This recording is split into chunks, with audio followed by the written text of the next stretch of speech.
Bonjour, je suis ravie de vous retrouver pour la guidance oracle astro du signe du Sagittaire et des ascendants Sagittaires pour le mois de décembre 2020.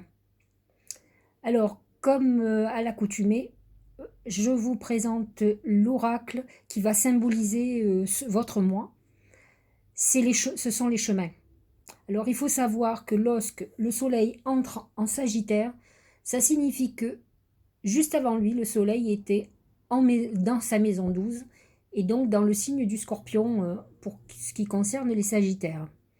C'est une période, on finit un cycle, on va commencer notre année solaire et effectivement, on est dans une remise en question profonde, on fait un bilan, on vient de le faire. Et là, une fois qu'on a fait ce bilan, on est dans une réflexion par rapport aux décisions que nous allons prendre. Donc, les chemins, ce sont les choix que nous allons prendre.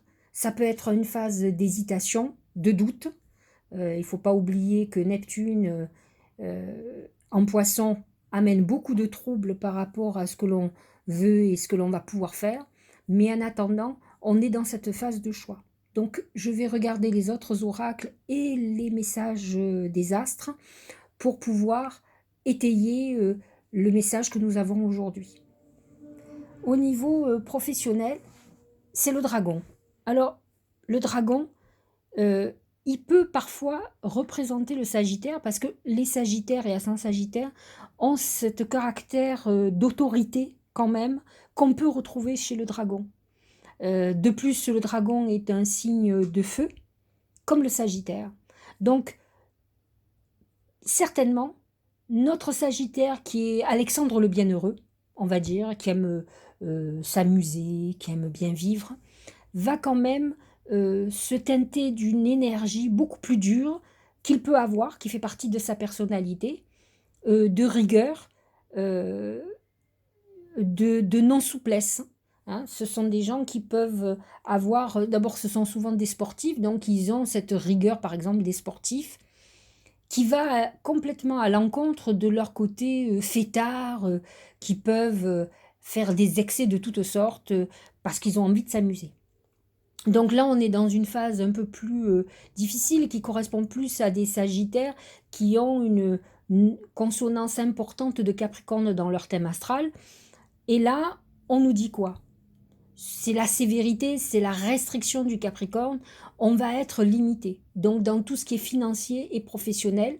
Et c'est l'excès de travail. Alors, excès de travail, soit parce qu'on est en remise en route professionnelle, c'est-à-dire qu'on a repris une activité qui s'était arrêtée à cause du confinement, par exemple. Donc, on est obligé de travailler dur, on va dire. Soit parce qu'on est dans une période d'abondance où effectivement il y a beaucoup de boulot et on doit travailler avec excès, avec en tout cas à faire beaucoup d'heures.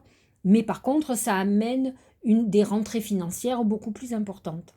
Cela dit, euh, il faut savoir que les Sagittaires sans Sagittaire ne sont pas obligatoirement des bons gestionnaires, dans le sens où ils aiment bien vivre au jour le jour, ils sont larges, ils aiment dépenser, ils ne savent pas faire en petite dose ou à petit niveau. C'est toujours, d'ailleurs je les appelle les messieurs et les mêmes plus du zodiaque.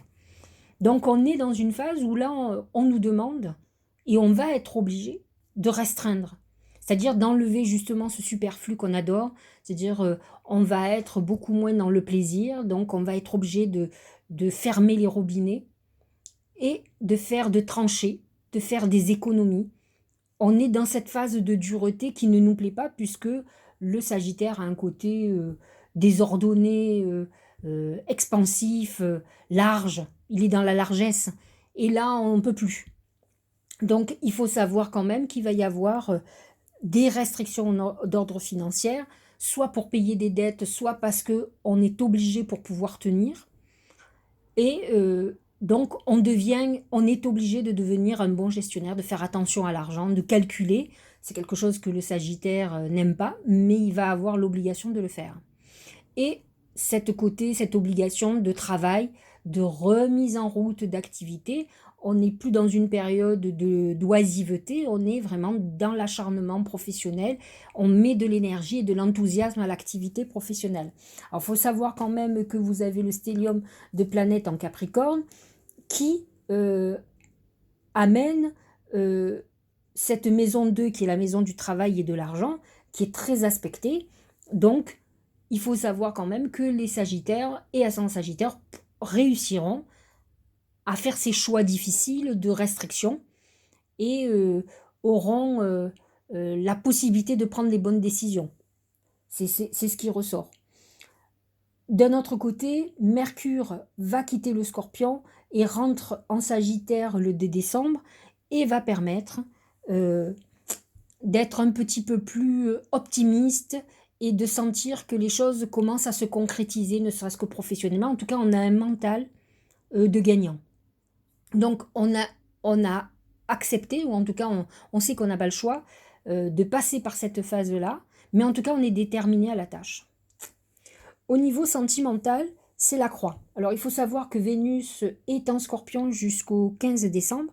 Donc, comme je vous l'ai expliqué, le Scorpion se positionne en maison 12, c'est la maison de l'enfermement, c'est la fin du cycle. Donc, effectivement, on est dans une période de fin amoureuse. C'est une période où on a peut-être beaucoup réfléchi.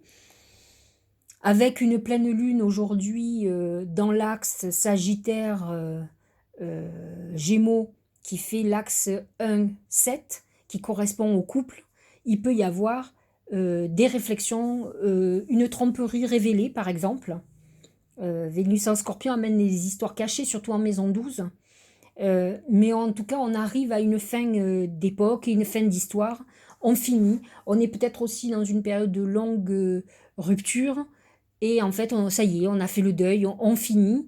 Lorsque Vénus va passer en Sagittaire, en plus en harmonie avec Mars en Bélier, on sentira que la flamme peut repartir.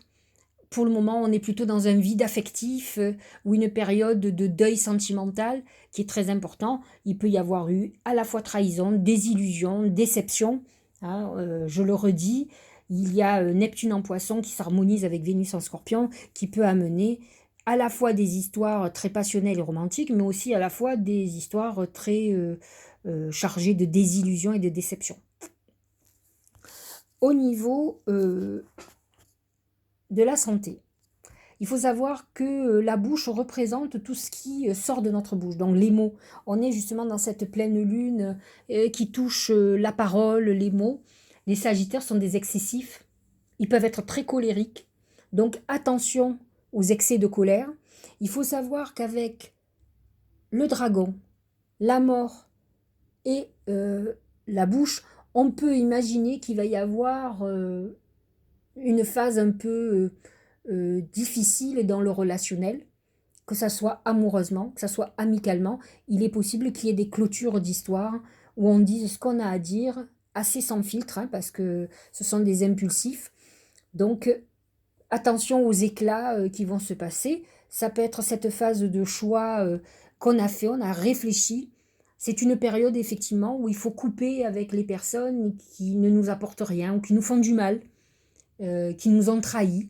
Donc c'est une période de choix peut-être douloureux mais nécessaire pour clôturer quelque chose. Donc effectivement, émotionnellement, au niveau santé, on peut être complètement dans l'hypersensibilité, l'hypercolère. On est dans quelque chose de difficile. Alors, la deuxième vision de la chose, la bouche, c'est tout ce qui est alimentaire. Comme je vous ai expliqué, les Sagittaires sans Sagittaires sont des excessifs, sont des jouisseurs. Ils sont des épicuriens qui aiment bien manger, boire. Et avec un dragon à côté et la mort, honnêtement, je pense que vous avez passé une période d'excès, surtout avec les confinements. Le Sagittaire est le signe de la liberté. Et cette privation de liberté, de sport, d'air frais, de bien-être, d'extérieur, a pu vous faire devenir boulimique ou reporter vos manques sur la nourriture et les excès. Donc là, autant vous dire qu'on nous parle de restrictions et de régime drastique. Alors à l'arrivée des fêtes, c'est pas très joyeux, mais en attendant, c'est un passage obligé parce que si on nous en parle au niveau de la santé, c'est que bien entendu, vous allez payer l'addition bientôt.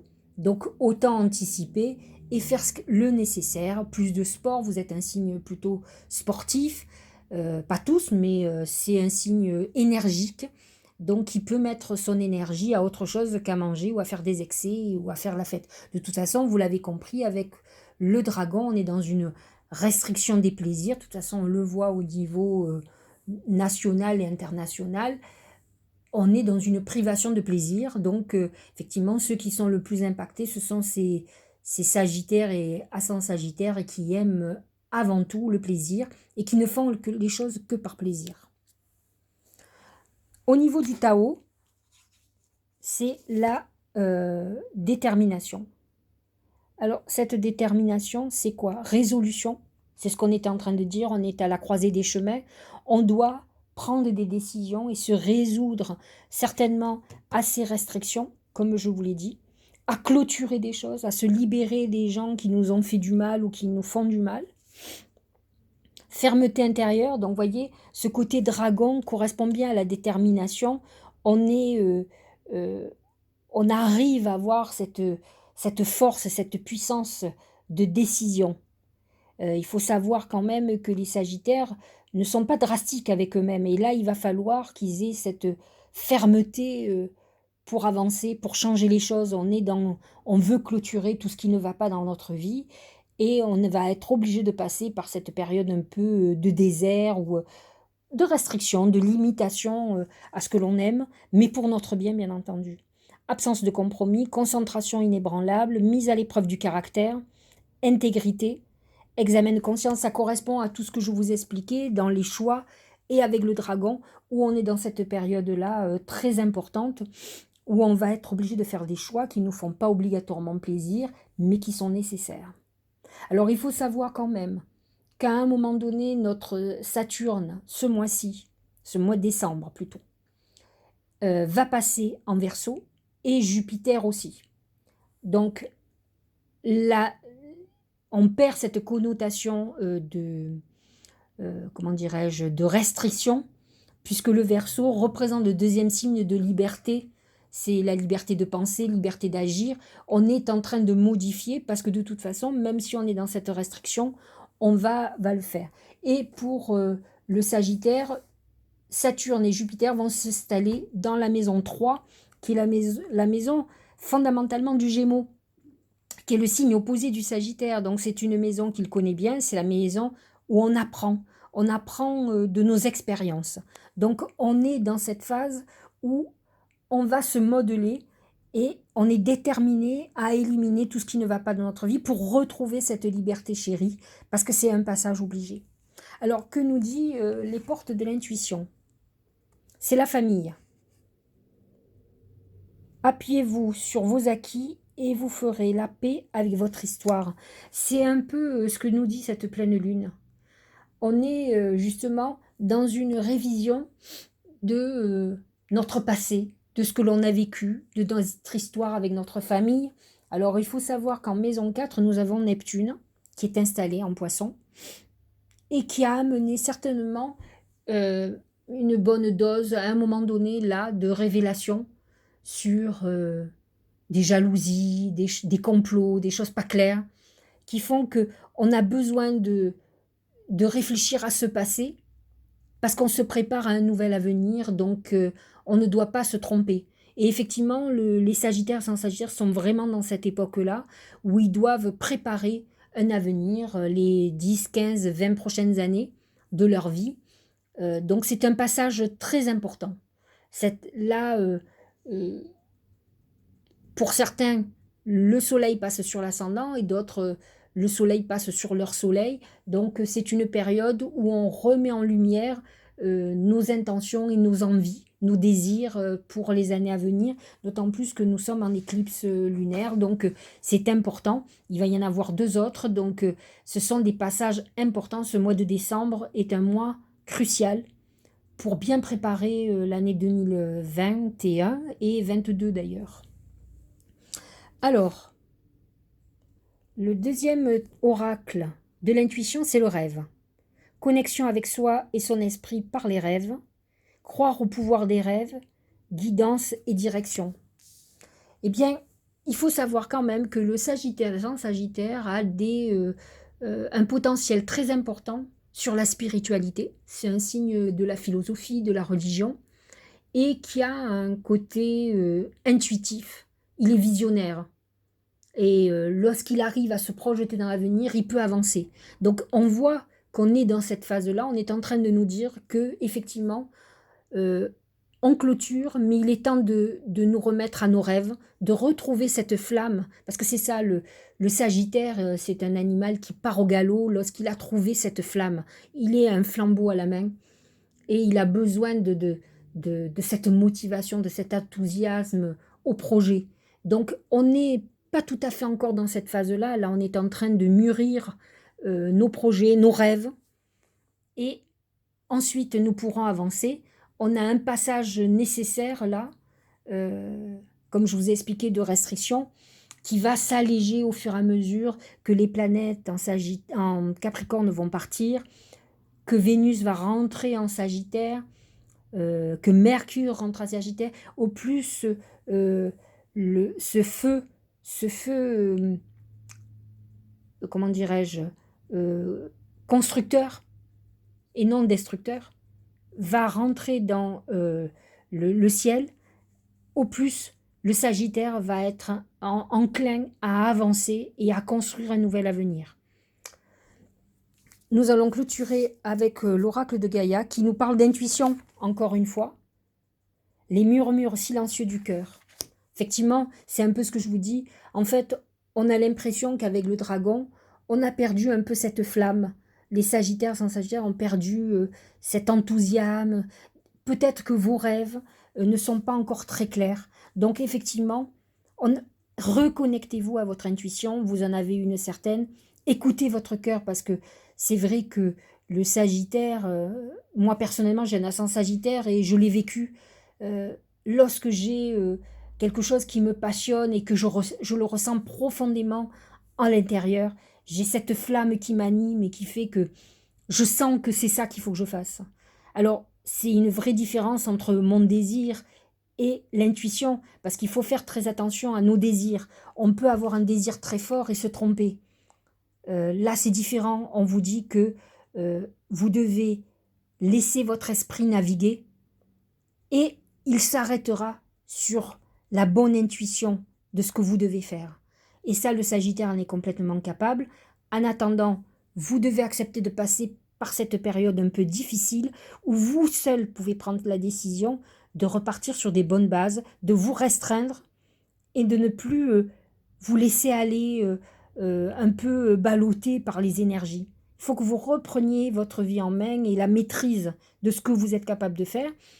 Et en parallèle de ça, rentrer dans cette phase où on médite, on prie. Les Sagittaires sont des gens qui font du yoga, qui font de la méditation, qui prient beaucoup, ils sont très religieux.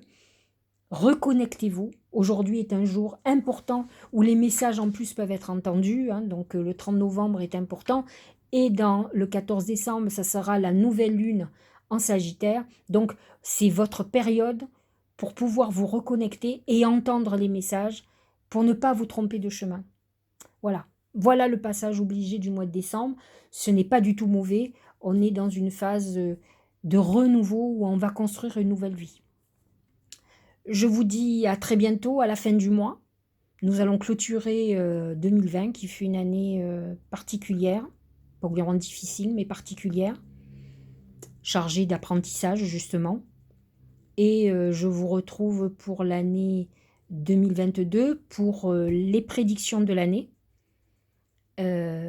globale, les prédictions de chaque signe pour l'année en globalité et vos prédictions pour le mois de janvier 2021. Je vous souhaite une belle journée.